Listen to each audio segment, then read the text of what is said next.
In un Palagozzano gremito, l'Antenore Sport Padova ospita il Verona quando mancano solo 4 giornate al termine del campionato di Serie C1 di calcio a 5. La squadra di Rozzato è vicina a raggiungere il sogno promozione, però deve difendere i soli 2 punti di vantaggio dalla compagnia Malo. C'è bisogno quindi assolutamente di una nuova vittoria e l'Antenore la cerca fin dai primi minuti qua.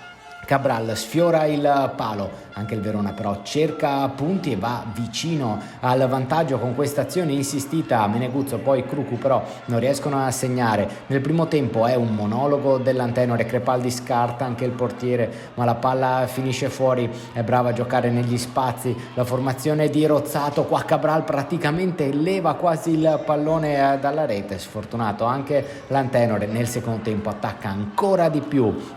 La formazione di casa, Gobbato non trova la porta, cambia anche, fraseggia bene l'Antenore Sport Padova, anche qua d'un soffio Gobbato non ci arriva, poi Rizzi, l'1-2 si concretizza, ancora Rizzi si porta avanti il pallone ma calcia sul portiere, passano i minuti, aumenta anche l'ansia perché il risultato resta sullo 0-0, si gira Cinquino, il portiere la calcia fuori, bellissimo questa triangolazione tra Crepaldi e Ciames, la porta però sembra stregata finché non si arriva a 1 minuto e 50 dal suono della sirena. Il Verona commette il quinto fallo e quindi c'è la grandissima opportunità per l'Antenore per portarsi in vantaggio dal dischetto. Franceschini non sbaglia e così fa esplodere il Palagozzano segnando l'1-0 meritato per l'Antenore.